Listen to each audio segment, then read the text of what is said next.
every single agent in Empower Life Group, you guys are in a place of having everything that you need. You have it in abundance. You have high sales training, you have script, you have video calls, you have the opportunity to share calls, get feedback. Every single tool that I gave Vic is every single tool Dana has, and it's every single tool that I still have. Everything Vic plugged into, every single person on this call has access to. Okay, so I want everyone to know that you are in the right place in the industry. Nowhere else in life insurance ever. I've been at 6 IMOs. You don't find this anywhere.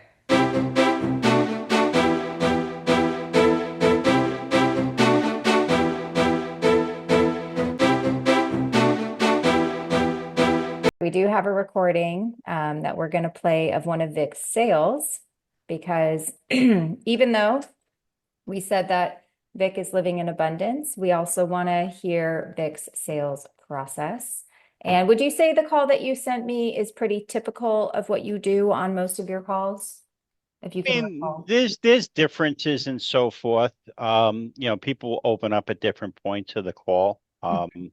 This one in particular, the underwriting, but it's still the script, right? It's still the process. It's still the same journey. You're bringing them from a closed clam and opening them up a little bit as we go along, and by the time we get into the quotes, everything else is already set. I like that analogy, a closed clam. That's a good one because that is what they are, right? They're like, you aren't getting anything from me. That is a good one. All right, let's go. So yes, Debbie, this is just that getting back to you on Kind of quiet. Sounds distant. Is it quiet for everyone else? Let me just play it for like another 10 seconds and then I'll see if there's a different way. Let me try and download it and maybe that'll help. Let's see. I was gonna say, do you ever do like share audio on mono? Um, Hold on, let me try this. Tell me if it's any better. regards to the final expense quote you had requested on Facebook. Yeah, it sounds better. Okay, yeah, I just had to download it. Okay, let me rewind it because even the first 3 seconds, there was something in there that Vic did. Did anybody catch it? What did Vic do in the first 3 seconds that I love? Yes, Debbie, this is just that getting back to you on a recorded line. Regards to the final expense quote. Hold on, I don't even know where that's Facebook, playing from. looks like 1 Eddie, second. you put down Miro, can you mute? favorite hobby. Is that correct? Correct. Was this policy just for yourself or for a loved one? Well, for me. I don't even know where that's playing. And were you mostly concerned with kind of the final expenses, or were you looking for a little extra for the family? Try like Command Tab or The something. final expense. Find a window. Oh, So I found it. Okay, I'm so sorry, you guys. It's Friday. We forgive you. It's been a crazy 36 hours, let me just say. Okay, so Vic came in with a very familiar tone and words. It's just Vic calling. How many people think that saying it's just Mason calling, it's just Steve calling is stupid? No one's going to say that in front of me. You can think it though. But when we say just, it doesn't lower our status. It creates familiarity. Do I know this person? Vic sounded like my neighbor, right? It's just Vic calling. So don't take away like the importance of that. Vic, do you say that on every call? Pretty much. I picked that up from you and Jeremy Miner and been using that for a long time. Well, good. Keep doing it because I like that. My computer is awful. Okay, here we go. We're going to start from the top and keep going. yes, Eddie, this is just that getting back to you on a recorded line. Regards to the final expense quote you had requested on Facebook, looks like Eddie, you put down pool as your favorite hobby. Is that correct? Correct. Good. Now not every lead that you get is going to have favorite hobby or a code word or beneficiary name, but everybody should at least have their state. We should at least have something. What have been hearing in calls that have been sent over to me, people are stopping at calling about the final expense price quote you requested, period. And the next part is actually really important. It's either you're going to verify something that they put on the form, or you're going to say, and I was just calling to see, how I can help or answer any questions that you had. Like you have to continue. You have to continue to say something. Because if you just stop, and I would say probably 50% of the calls that I've listened to that have been sent to me are, I was just calling about your request on Facebook for, life insurance, period. So you do want to continue and you do want to try to finish that sentence. So really important. Was this policy just for yourself or for a loved one? Well, for me. Okay, and were you mostly concerned, Eddie, with just kind of the final expenses, or were you looking for a little extra for the family? The final expense. Okay, so do you have any other coverage in place now, Eddie, or nothing yet? Nothing. Okay, so kind of back up, let you know what we do, how we help families. It's really simple. I'm a broker. So what that means, Eddie, is I'm going to be able to let you know all of the options that you might qualify for. Everything is really kind of just based on your age and your health, and we do get to shop all of the 26 different carriers to ensure you the best rates. More importantly, we're going to be able to get you all the answers over the phone. Would that help you? Yes. Okay, Eddie, what is your date of birth so we can verify your age? 05/29/1959. All right, someone tell me your thoughts on Vic's tone. Soothing. Oh, you said soothing. I'm sorry. I thought you said two things. You said No. soothing. Yes. Yes, very soothing. Let me look at the chat. Yeah, very professional, very calm. Yeah, clean, clear, in control. Anything else? Vic, what do you think of your own tone? I think it's it's very like Ashley would say, is always be cool as a cucumber, right? So she taught me like, okay, you want to come in very even, and then when they throw these objections at you in the beginning, you want to keep your tone. You don't want to be changed up or down. You want to keep in the beginning of the call, especially, you want to keep very strong and stable. Yep. To me, it sounds like you've done this a bazillion times. It's very natural. I hear no hesitation in your voice, no like trying to find your place, right? So one thing that's really important for everybody on this call is it does not matter the script that you use, right? Because for people that are using the Empower script, it's going to be a different order, a slightly different flow. What I'm teaching here is not the script. I'm teaching higher level sales skills. Okay. And the higher level sales skills is nothing with the script. It is, here's what I hear a lot. Okay. And let's see. We didn't hear any of that. No. Okay. All right. So let's see. It's so smooth. He knows exactly where he's taking this person, and the prospect has no idea where they're going. This is what we're doing. I've done it a million times. I don't have to look to see where I'm at. I don't have to find my place. This is rinse and repeat. I've got this. So very impressed so far.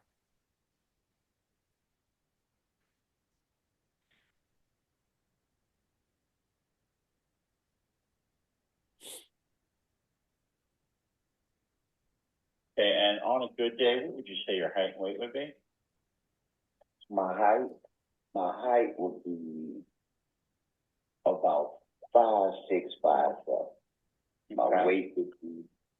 My weight is anywhere from say 195 to maybe 201.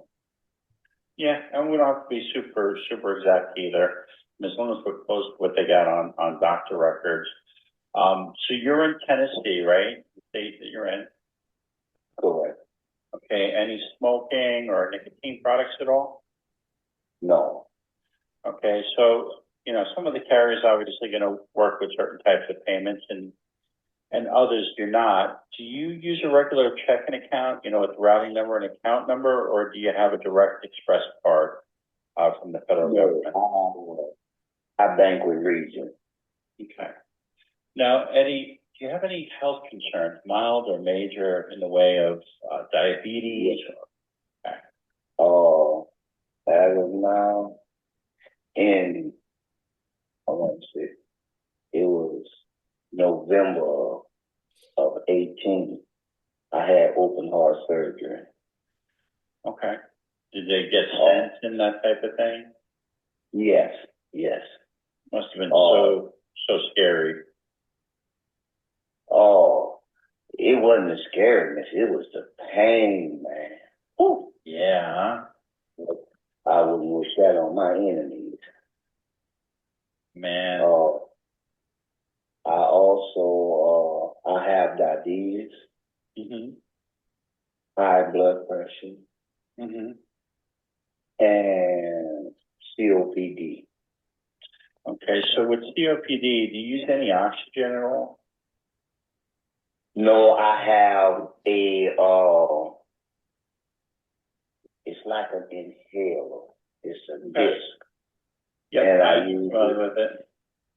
Yeah, I uses it every 12 hours. I did have an inhaler, but like I was telling Doc when I saw her the other day, that since we put me on the disc, I haven't had to use that inhaler since. That's awesome. Now, on the diabetes, do you have any like gabapentin or neuropathy or anything like that? No, I haven't got. I've been told about it. My brother, it just started with him, but I've told that I will. The neuropathy. Okay. Have you ever been told you had neuropathy though? No. Okay. And you never took gabapentin, right? Gabapentin, not familiar with it. Okay, that's good. Do you use any insulin at all? No insulin. I take pills. Glipizide, metformin, that type of thing. I got the metformin, the Jordan. I know it's 3 of them that my former caregiver had me taking 3 different Gotcha. Well, metformin, Guardians I'm familiar with. Have your diabetes ever been considered like not in control in the last 10 years? well, that's what it was. It was out of whack. He had me on all this medicine. But now my new doctor is winging me off because I really don't get a high glucose level. I haven't in a while. I was taking 2 tablets of metformin, but now I only take 1. And we're gonna see if I can get rid of the Jordans. Let's see, I take the Jordans. Oh, and I also take is you familiar with the Glimmer Pride? I'm going to fast forward through this a little bit. But in regards to asking the underwriting questions, when we were talking about some of the bad things that happened, what did Vic do that kind of humanized that part of the conversation? Showed empathy for what he went through with his heart surgery. Good. That's exactly right. Vic, do you normally do stuff like that? Engage with their answers to their health questions If Yeah, something. yeah, I always did to some level, but Ashley was reviewing a call on Vicky, and I was on that training call, Mhm. and Vicky emphasized, she was doing a lot of that, and Ashley commented on that, and I just took that and I just kind of took that to a new level after that into my own calls. Good. Yeah. So when we're in underwriting, no matter what part of the script that we're in, that's also a moment to learn more about someone, how something makes them feel, how long have they been going through that. Kyle wrote in the chat, yeah, that must have been scary. And he's like, scary, it was painful. But if Vic didn't say that, we probably would have never gotten that part out of him. I wouldn't want to wish that, on anybody. I might have taken it a little further and just said, yeah, like stuff like that, probably just makes you think you just don't know if you're going to come out of it, right? I mean, so blessed to be able to have this second chance and be able to put this protection in place for your family. Um, like doubling down on the things that were scary and the things that were painful as part of the motivational factor to create urgency to make a change. That can be done in underwriting too. Ashley, any thoughts? No, 1,000%. It's always just important to not sound bullet pointed because when you sound bullet pointed, I mean, you can gain so much trust in underwriting, especially when you show empathy. A lot of people, the reason a lot of the seniors we hit underwriting, you're like, well, they never told us about these 5 medications. It's because people don't feel good about being sick. Like we have to remember there's a human on the other side of the phone too, right? Like no one wants to admit that they have COPD because they smoke their whole life and they're embarrassed about it. So if we can be like, sometimes even saying little quips like, yeah, I got diabetes. Oh, okay, you got a little bit of diabetes. That's not a problem. Most of the families I help have diabetes. Does your doctor have you on like insulin, metformin? Like you want to make it like they're in a safe place. And you do that by showing empathy and having a conversation. Like when people tell me they have a pacemaker, I lean in and I'm like, oh my gosh, can you feel that? Like what's that like? Like they have something in their Mm, chest implanted controlling their heart rhythm. mhm. And they'll answer, they'll be like, oh my gosh, no, I don't feel it, or I feel it, or it was weird, or and let them talk about those things. It'll go far in your calls. In regards to the diabetes, I like to say, oh, that's just a little bit of sugar. What was your Ah, that's favorite cute. sugar I'm that gonna you take ate? that. Ah, that's just a little bit of sugar. Just a little bit of Fantastic. sugar. What was the sugar? What was your favorite sugar that got you there? Oh, I love that. I'm taking it. Yeah. So Hashtag anything that little you bit of can do, sugar. yeah, to humanize the conversation and make them feel good about their pain, right, is a way that we can get them to relax, right? Because people buy in a relaxed state, not an anxious state. So just getting them to relax and enjoy the process. Tori, when you said when people give you their height and weight, I always say, okay, perfect, and move on. Oh, so like you don't want to draw attention to, that's what you're saying, their height and weight. Yeah, Yeah, my goal is just to kind of make them feel good no matter where they're at, because a lot of people are obviously not wanting to give that number. So I just make it no big deal, like, okay, perfect, and move on. Kind of hopefully raise their self-confidence a little. good. All right. Let me see if I can fast forward a little through some of this. Gotcha. Well, it's a big difference in cost, right? Oh, I really Might want want to rewind a little bit I from am. there. I'm That's trying to find my place. Thanks. so everyone I work with is on a fixed income. You're good there. He just cleared for everyone to know. He just sent his digital card and said, it's important you know who I am. That's where I'm at now. Okay. So yeah. I'm sending you a text message right now with my digital business card. Okay. It's got my name, got my photo, it's got all my contact information, website, and everything like that. But really what's important is it's got my national producer number, my government lookup number. So that means you're going to be able to see that I'm in great standing with the federal government, state insurance board, great rating with the Better Business Bureau. Now, if you need anything else from me, like my state license or anything like that, just let me know and I'll certainly get it to you. Okay. So everyone I work with is on a fixed income. Really important that we find something, not just that you qualify for, but a good policy that's going to be comfortable and affordable for you every month, right? Right. Programs, they're sorted in different price bands. So all I really kind of need you to do is let me know where you feel comfortable to maybe start shopping in, okay? Would you say between 100 and 120 is affordable for you, or is that maybe a bit too high? Yeah, that's a little steep. I gotcha.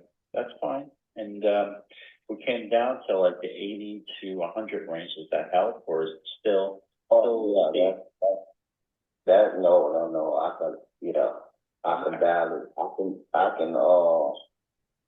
I can really balance up to it'll be a struggle, but I really could think I can afford the 100.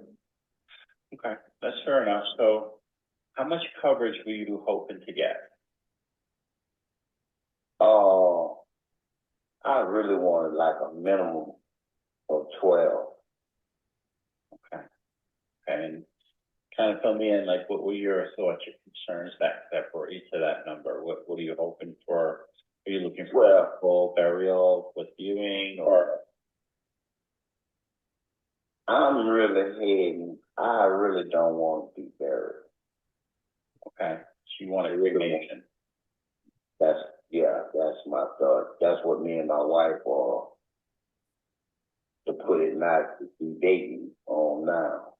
She don't want to do.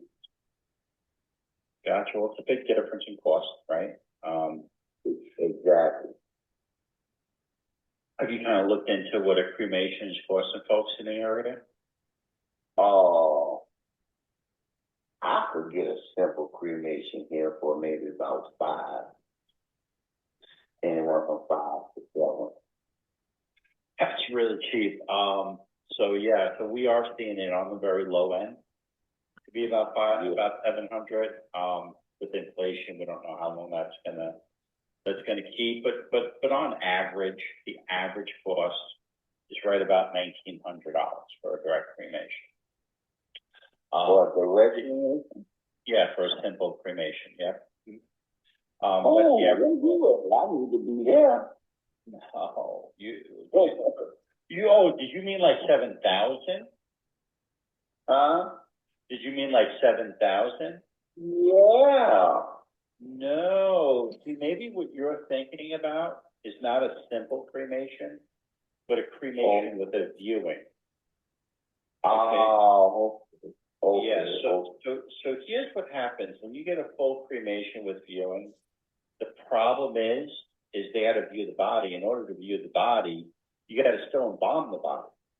You still got to pay for the dressing and the casketing, the viewing, the visiting, the funeral service hours, the transfer fee, and the casket fee, right? So, you get you might as well bury him then. That's what I'm saying. So, the average cost of a full cremation is right about $6,000, and a traditional burial is right about $8,000. So it's only like $2,000 more, but if you're going to do like a direct cremation, like a simple cremation, you should be able to get it, right about $2,000 on average, or a little bit under. Okay, because that's what I want. I'm gone. I mean, they got to remember me. I don't. And listen, there's a lot of beautiful ways that you can do that. I mean, my mom, she loved the water. We had a nice celebration of life right on the lake with her ashes. At the end of the day, her wishes were to be like tossed into the lake. I've had people talk about they had a celebration of life at their church. Another lady told me she wants to have it at her yacht club that she was at for the last 20 years. So there's all kinds of ways that you can have a beautiful and very intimate service, a celebration of life with your ashes when you do that people do all the time. I kid you not. You and your mother are on the same boat. All right, let's pause here for a moment. That was a lot of good stuff. So in the chat, we wrote, education is not always term versus whole life. which is true because we gave this person a big aha moment through educating them on something different. How many people just, you don't have to show your hands, but I just want you to internalize how many people would be able to very comfortably have that type of conversation with someone, help them really understand how much things are going to cost, and then give like a detailed description of what they would have to do in order to get to that 7,000 or 6,000 that the prospect originally thought it was going to be. Naomi, did you have a question or are you just raising your hand? I have actually, it's probably a bit too much, but I actually have a lot of what they call the general price list for certain areas here. And I'm a mortician, so I have some bit of an idea, but it wouldn't have came off as good as Vic's though. Vix came off as somebody who is advising a friend, not Right. as a oh, is I'm that sorry. Ashley sharing? Yeah, Oh, when funeralocity. you're Oh, done, go ahead. I'm gonna highlight to everyone where they can find that. What's really cool too is that we're still hearing the same tone in Vic's voice that we did when he introduced himself.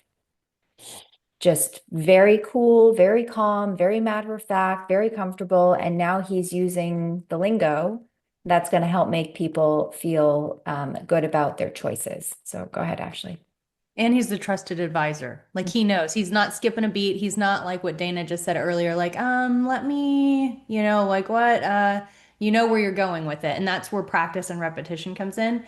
But if anyone's wondering, like, well, how do I know all the things that are covered and I can talk fluidly and educate? When you're on Funeralocity, when you click on a state, if y'all just do these little drop down boxes, it tells you, like right here, basic service, transfer, the embalming, dressing, viewing, funeral home. You can list these things off and you have the average costs mapped out. Just if you weren't aware that that's there, that's how you can know that information. Okay. And just to add, that's exactly what I did. Is Oh, I I know just you did. That's why I wanted to show everyone. mm, Yeah. This is how you sound like a professional. That's beautiful. Okay. Continue.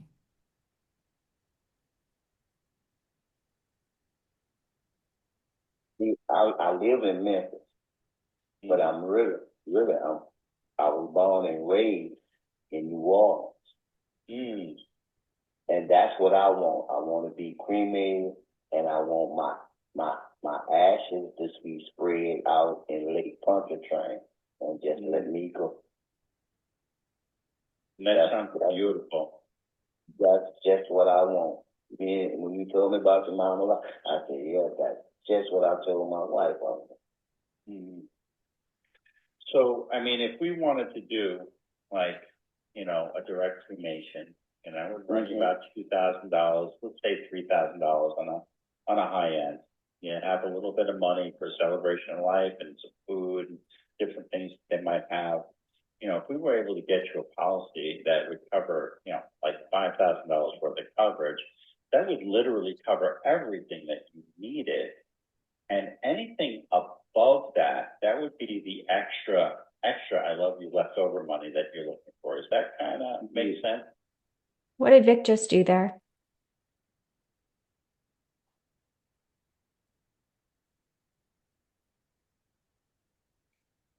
Vic, what did you just do there?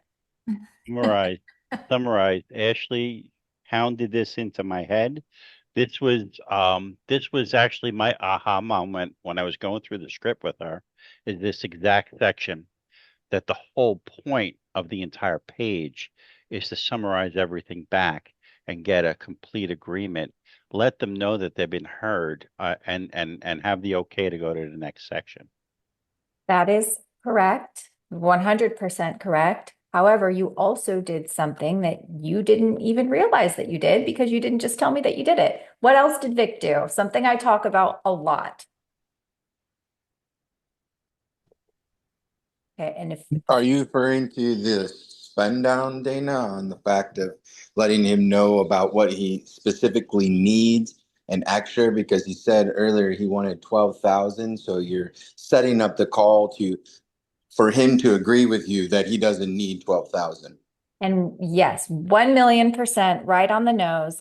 How many people have heard me say just because someone, what they want is not necessarily what they need. And as the expert, we have to come in and create better realistic expectations in the event what they want is too expensive or unaffordable.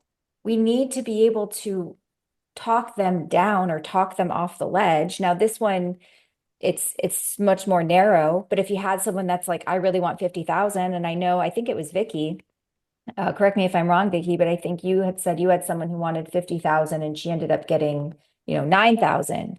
And No, it was a lady who wanted $200,000 term policy.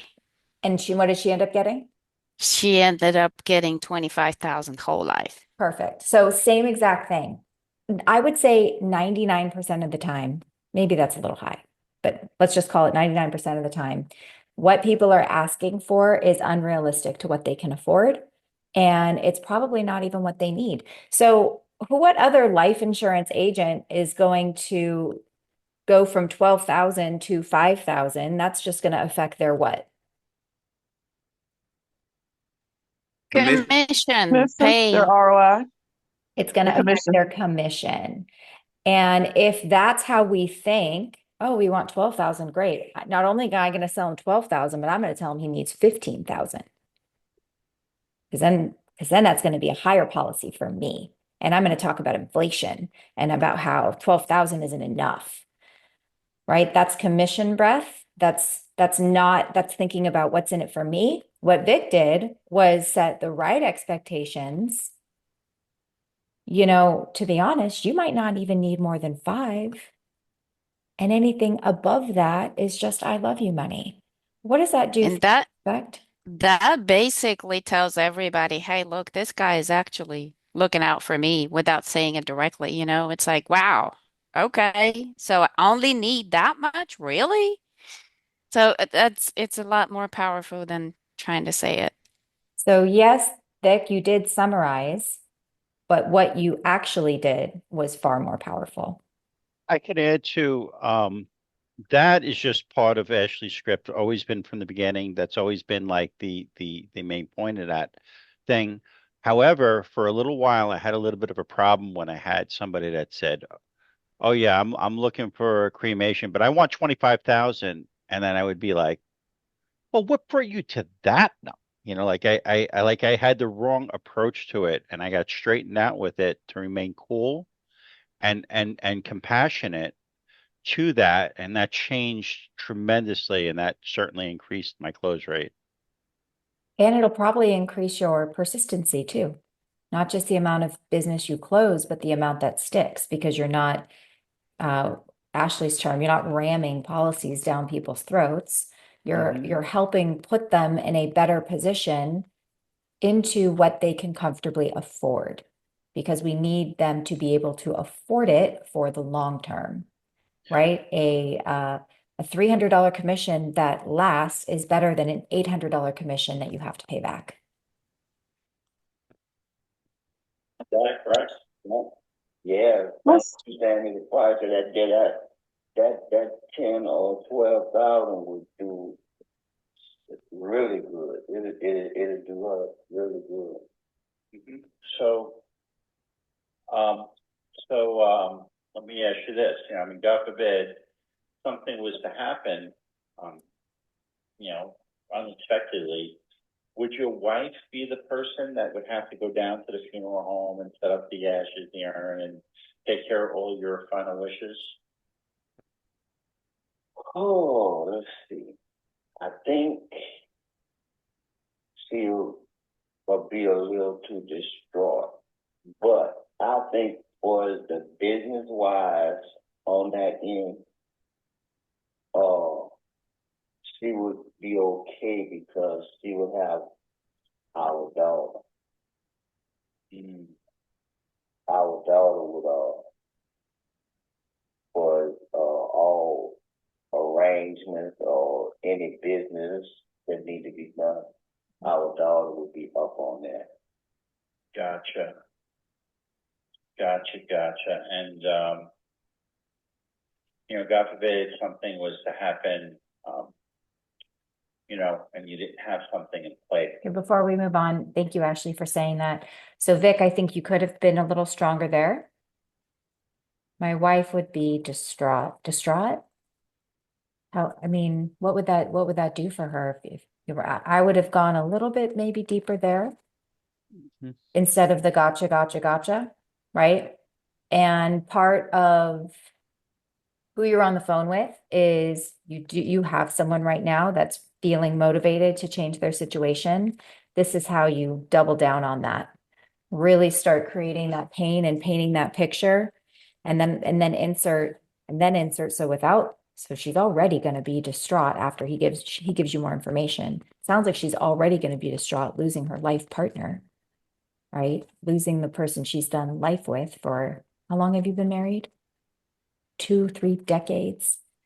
Can you Gotcha. imagine without knowing how to pay for it, Mhm. what extra added stress that would bring to her? Bridge to consequence. Gotcha. Anyone have questions or thoughts on that? Don't want to miss any clues. Ashley, when you wrote down distraught, what would you have said? Say that. Yeah, I didn't hear your question again. What would I what? What would you have said when you heard the word distraught? Oh, actually, 100% I would have done what Vic did. When I say write down the word distraught, it's because I'm not done with discovery and I'm gonna bring it back up and like surmise it. So like I'm still digging, but I do like what you said on just like repeating it right then and then maybe getting some more emotion out. But there are like more questions to follow up. But yeah, again, it's the onion layers. Like once you kind of get like your core of like where I'm going and the questions I'm going to ask, you can ask more questions on top of it to keep it going deeper. Mhm. Yeah, I like to see how deep I can get it. Yeah, no, that's good. Pay, right? Pay for all this. Would your wife and your daughter be able to pay to cover all these expenses? No, no. Right?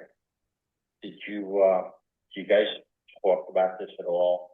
Like, I mean, do you have like a plan B? Or what would that look like if you didn't have something in place? Oh, I don't. It would be hard. I think it'll get done. Right. It'll get done. But it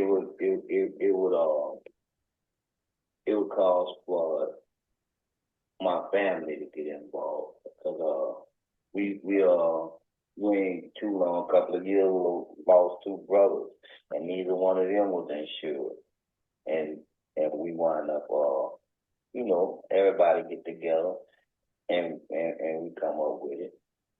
Yeah. Variable. Yeah. So I gotcha. it is done, but I don't really want it to be that way, you know. Right. I really rather for my wife and them to be able to do that on their own, and like you said, have a few dollars, Mm-hmm. for left for herself. I'm not too much worried about after I'm gone because she would get my pension, so she would be all right for our finance. Yeah. Gotcha. And how would it make you feel if you had like a good $10,000 policy in place to kind of cover all those expenses and your family didn't have to come together and, put together funds and That's what I'm looking for now. gotcha. Gotcha. So I'm going to be doing my best for you here. I'm going to make sure that we find something really good for you. That'll protect your family. Okay. So your family doesn't have to, your wife and your daughter doesn't have to go to the family. They don't have to pull together. They don't have to, it's a lot emotional to go through this in the first place. And as a good father, it sounds like you want to make sure, as a husband, as a father, that nobody is left having to deal with your problems, right? Exactly. Right. Well, like I said, I'm going to do my best for you here. What we're going to be looking at is hope. What did Vic do there? What did he try to do there? He did a really good job. He did, Kyle, he did a frame. So from this week's training, somebody tell me what a frame is, how we try to frame people. What does that mean? You paint a picture. Paint a picture and keep going. And you basically try to mentally put them in a state, emotional state, I guess, is the goal here. Um, by kind of trying to help them visualize what really would that look like. So a frame is helping, what a frame is turning somebody into the person as a father, as a husband that takes action to protect their family. So when we start a call, they are getting a price, right? Their current frame is price shopping. What we are trying to do is deframe that by breaking down all the walls, peeling the onions, finding pain, and then we are reframing into from somebody that is price shopping for 12,000 into somebody who as a father, as a husband, that this person is now taking action to protect their family from not having to go through what has already happened, where people had to come out of pocket and pay for it, that is the protector and leader of the household. We take these action steps. We are the type of person, he's the type of person that takes action and puts protection in place for his wife and his daughter. So that's where we're taking him. And that's what Vic was like 80%, 90% there. He framed him into the type of person that protects their family. Right? Does that make sense? Good. Full life coverage. Just let me know if this is exactly the type of insurance that you're looking for. That's what I'm looking for. Yep. Full life. I think that term life. I really think term life is a scam. I'm just gonna call it like I think it is. You know, the problem is not that it's a scam. It's a good product for what it's supposed to be for, right? The problem is it's misused. It's marketed to people who are looking for the most coverage for the least amount of money, but it's not really meant for permanent issues. It's meant for temporary issues. It's meant for the young mother whose breadwinner, if he passes away, she's going to be left with a mortgage, and how does she, take care of her child? And this mortgage and the child is going to grow, the mortgage is going to go away. And if you outlive that policy, it's okay, but you need the extra coverage now, right? But it's not meant for permanent issues. It's not meant for burials. And unfortunately, too many people market it for permanent issues, and it's not what it's meant for. Go ahead. With me right now, I'll be 66 on the 29th of this month. I think term life for me, my idea of term life for me would be cool, because at 80 or 85, I would be off it. With my health condition, I really don't see me getting that far. No, No. and it's different when you get older too, because they don't. Did you guys just hear that? What did you just hear?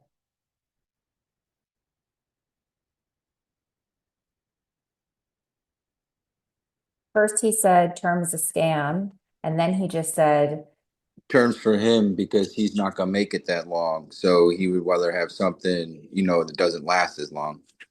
right. So, okay, so this is really important. So when he said, I think term is a scam, I think it might have been more appropriate to be like, oh, tell me why you think that. Just let him tell you before we jump in and try. I know, because I know in education we want to stay neutral, right? Like we don't want to just push one product. Like we want to be able to just educate and let them decide. But if someone already comes in and says term's a scam, I want to know, why do you feel that way? What has you say that term is a scam? Because what just happened is you just sold them on term. Yeah, I got to get better at those questions. I know that. That's something that I'm working on a little bit. And I know I kind of got thrown off a little bit with this part of the education because it didn't go the way it normally goes. So I know I was off a little bit, Yeah. but Here's also just something that's interesting that I just want to throw out there. The reason that I personally like to do this type of education before the emotion part, I'm sorry, the funerosity part, is because this is more like logic based and the funeral part is more like emotion based. And I want to get them into a buying mood. And you had them in a buying mood, right? And now we're in like this logic piece. And I feel like the emotional tension is starting to come down. Do you feel that in the call? So like I'm picturing, if I'm looking at a graph, I'm starting here and my whole goal is to get him to like the emotional tension where he's like, yes, I'm ready to make a change. And that's when we move forward with offering him, the coverage amounts. But when we get him up to like this emotional tension and then we bring him down to logic again, then we got to bring him back up. And so if you're going to do it this way, you have to make sure that you take it smooth and a little quicker so you can keep him in that emotional tension so you don't lose him.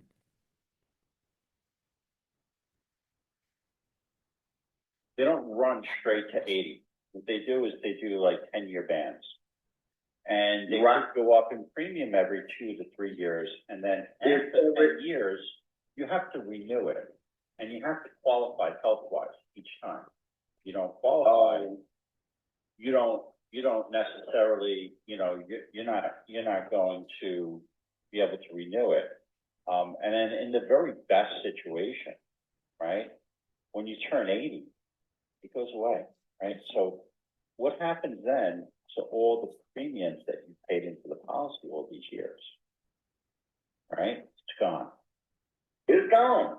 That's it. And that's my biggest gripe with it, See, my dad had a pilot, and his was a term life, and he didn't know.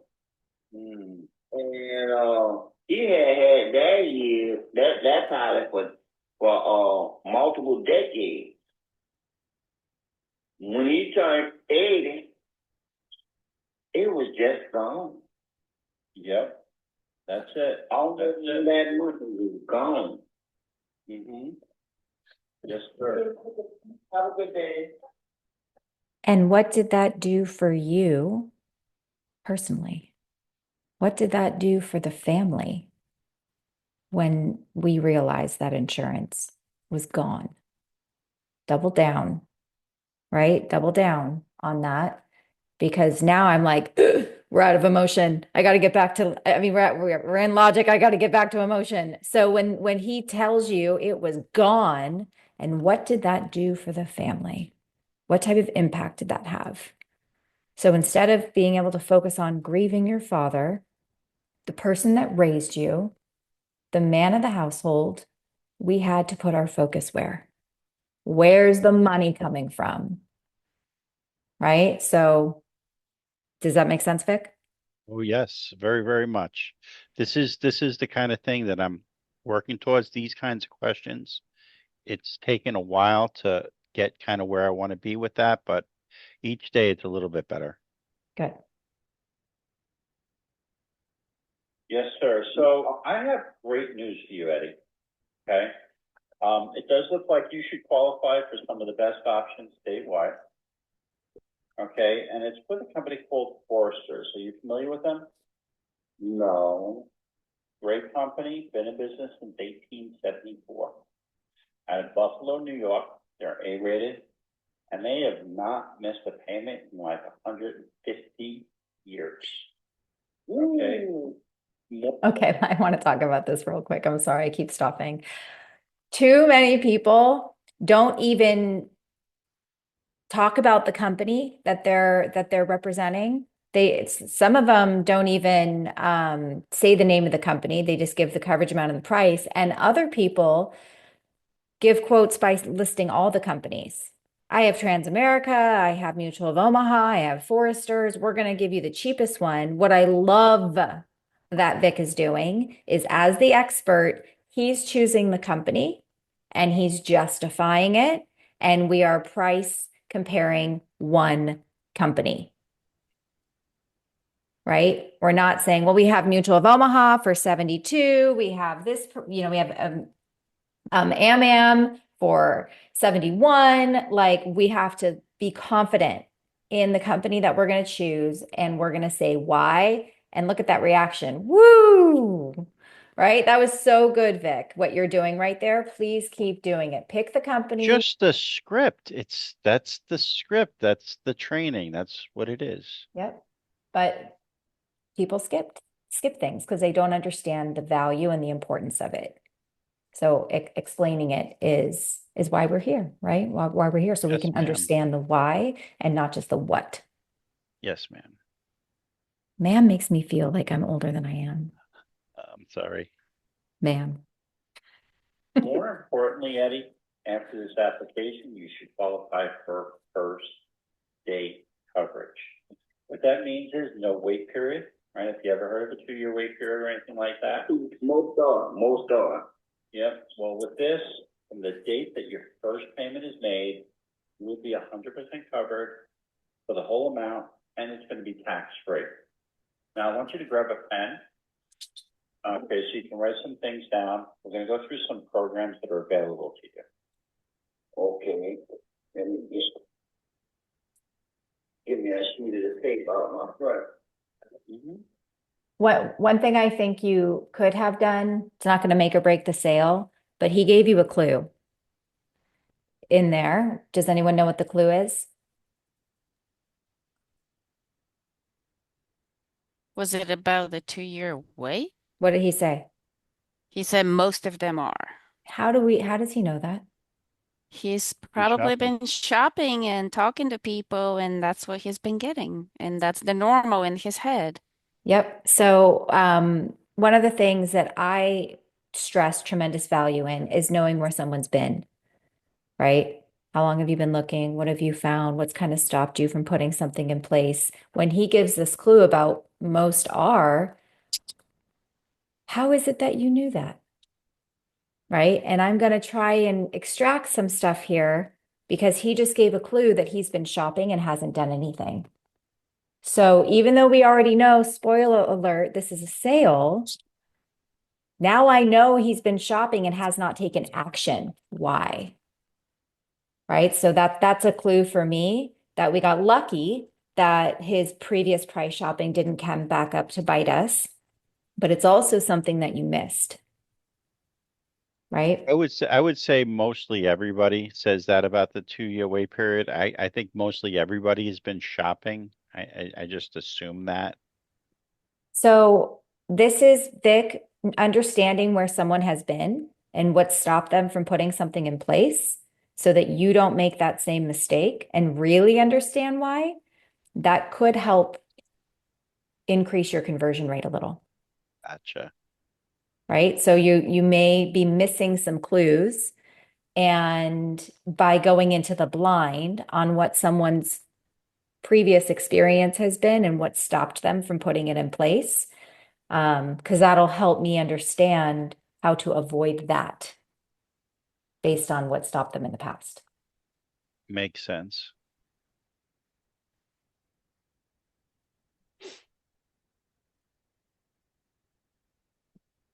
Fully approved. Okay. Now I want to highlight, Eddie, we don't pay for anything today. The goal is to see if we can get fully approved. The start date, the actual pay date, we can move that out to a day that's comfortable for you. Most families actually lining up with Social Security and disability pay days. Okay. Yes, now, sir. This Yes, sir. first program here, okay, this is their starter program. Okay. What this will do, it's going to give you $7,500 worth of coverage. It's going to cover your cremation. It's going to cover your celebration of life, so you can go down to the lake in New Orleans. Good. And it's going to leave a couple dollars left over, not a ton of money, but it's a very affordable option. It's $70.35 a month. $70.35 for $7,500 worth of coverage. Okay. This next option, Eddie, this is their most popular option. Okay. This is going to give you a full $10,000 coverage. It's really going to do everything that you need. And it's only going to be $92.75. So for $10,000 worth of coverage, it's $92.75. Now this next option here, it's going to give you full $12,000. Kind of asked for, but I don't know if that's more coverage than you need. And I do want to be mindful of your budget. You said $100 was kind of pushing it for you. And this one's going to be at $110.67, so I'm not sure I would recommend it. No, sir. I'll pass on that one. Yeah. So, I mean, the biggest challenge, like I said, is But from talking to you, and you telling me, I had it all wrong. I was looking at the wrong thing. If I could get that done, well, for like we say, the 3,000, the 10,000 alone is going to be more than sufficient. I believe so. Absolutely. So, $10,000 would be $92.75. Okay. Would that be comfortable and affordable for you every month? Yes. Okay. So, like I said, I mean, the biggest challenge is getting the approval. So we'll do a quick application with Foresters. Good. So Vic, Ashley, and correct me if I'm wrong, Vic, you painted the picture only on the first option. Well, and you get I it a did little inverse there too. What do you I mean? did a little. Go ahead. Go I ahead, missed what Vic. you said, Ash. Oh, I'm just going to say I did a little bit in the second one, but I could certainly have done a much better job. I usually do. I think you Um, knew he was a buyer. yeah, I did, but doesn't mean that I should skip steps. Correct. Um, I normally do a better job painting on every one. I mean, the last one I usually do the way I did here, but the middle one I could have did a better job.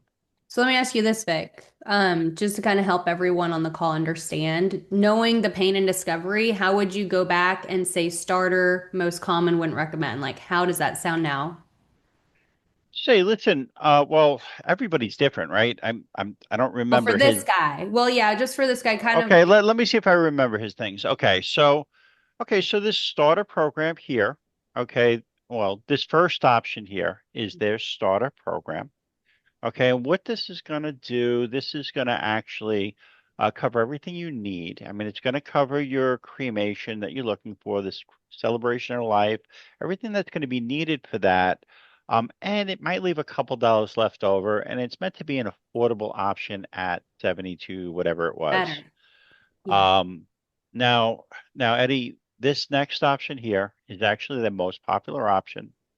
Okay, and this is going to do everything that you're really looking for. It's going to cover the cremation. It's going to cover the celebration of life, the travel, the food, everything you need for that. And it's going to give you a decent amount of money left over, extra I love you money. And this option is going to be, X amount of dollars. And then the last one, I did that one right the first Yeah, time. yeah. You don't really paint a picture with the last one because we take it away to keep sales resistance low, but it definitely just to highlight to everyone, you bring back all your notes in pain. So, like, what was that one keyword I typed up earlier because I wasn't taking footnotes? Distraught, Distraught. distraught. Distraught. I And It's would I, going to I be got to learn to pick rough. up on that a little better. Yeah, I would have used it again. I would have said, hey, this first option, starter program designed for families on a fixed income. This one definitely will make sure that no one's distraught, things are taken care of. Your wife, your brothers, repaint the whole picture, remind them of everything where we're making them see it again. And instead of them, and we have to tell them the image first, the painting of the picture, before we say numbers, because they have a pen and paper here. And once they write a number down, they're checked out. They're now in number mode. We have to keep them in an emotional state. So if we lead with the feeling of the pain, then the number is there's no like it's a pain decision, not a numbers decision is the goal. Does that Exactly. make sense? Yes, exactly. And Vic, you said something that's very common for a lot of agents to say when we're reviewing calls, which is, I normally do it. I just didn't do it on this call, right? Almost everybody that we review sales calls say that I normally do that. I just don't know why I didn't do it here. So when you become a master of your sales process, like you are at the top of your game, you don't say stuff like that anymore, right? You don't. You are methodical, you are surgical, you listen to every clue, you close every trap door that comes up, and we make sure that once we ask for money, there's nothing else they can say. And we don't expect to have 100% close rate, right? No one's going to have 100% close rate. I don't have 100% close rate. And there's going to be calls where we just feel lazy, right? Where we're just like, F it. Like, let's just give them the quotes, right? Like, we're just going to have days like that. But if the intention is to not skip the steps, to keep that sword sharp, to always do what we've always done every single time, every single call, we can then create predictable results when we do the things that we're supposed to be doing on every call. So did you get any resistance or hesitation on banking or social or anything like that, or was it pretty much smooth sailing from there? I think it was pretty much smooth sailing. Good. So that's where we'll stop. Anyone have any questions for Vic or anything at all about the call itself? Great job, Vic. Let's Thank you, give Vic Lori. a round of applause for being our brave. I can't wait till Vic gets good. What's that, Tim? I can't wait till Vic gets good. Tim, you look like you're going on a job interview. Where are you going? Wedding. Okay, that's acceptable. Job interview, not. Yeah, we can't wait till Vic gets good. That's great. Good job, Vic. Who else has any thoughts or questions? Vic, what's helped Yes. you in the past like couple weeks? Say that again. I missed it. What do you think's helped you the most in the past couple weeks, The pa- since you've seen more success? Well, it's just the leads, right? So, Oh, when I was originally working with Ashley when I first started to sell, I was doing the sales those at those times. Then I slowed down the leads because the contracts were taking so long to get through, and um, so that's taken a little while to really kind of get going there. And I wanted to make sure they get through, before I really just pumped it out. But then I turned the leads up really high, so that's the only difference. did that help? Did I answer your question, Mario? Yeah, it did. Thank you. I have a question for you as well, Vic. Go ahead, Vicky. How were you able to master your cool cucumber tonality to So where you're good too. so even and you're so laid back and it's just like you're talking to a friend? How did you do that? Okay, so very first thing, when I started training with Ashley, said, learn the script. Read it, read it, read it, read it until I was blue in the face. Um, tonality, practice and tonality. I would say it like I'm saying it to a friend, you know. I even color coded sentences. So I got my pauses correct and my ups and my downs. Um, but also just from being in the Medicare industry and other things, other sales, one thing I know for a fact, the huge thing is when you ask for personal things like bank account, Social Security, you don't want to jump in your voice, right? You want to sound even because if they notice anything, then it's like, oh, I never give that. All that type of stuff. So I just kind of, one of the things, Ashley's training, really helped a lot because, I learned to pace out my intro. All right. Not to come in like I always taught in the past, like sales, you got to be excited, you got to be, energetic. I had to learn to opposite that, right? In order to learn, and it's just really tonality, learning the tonality, learning the script, um, repetitive.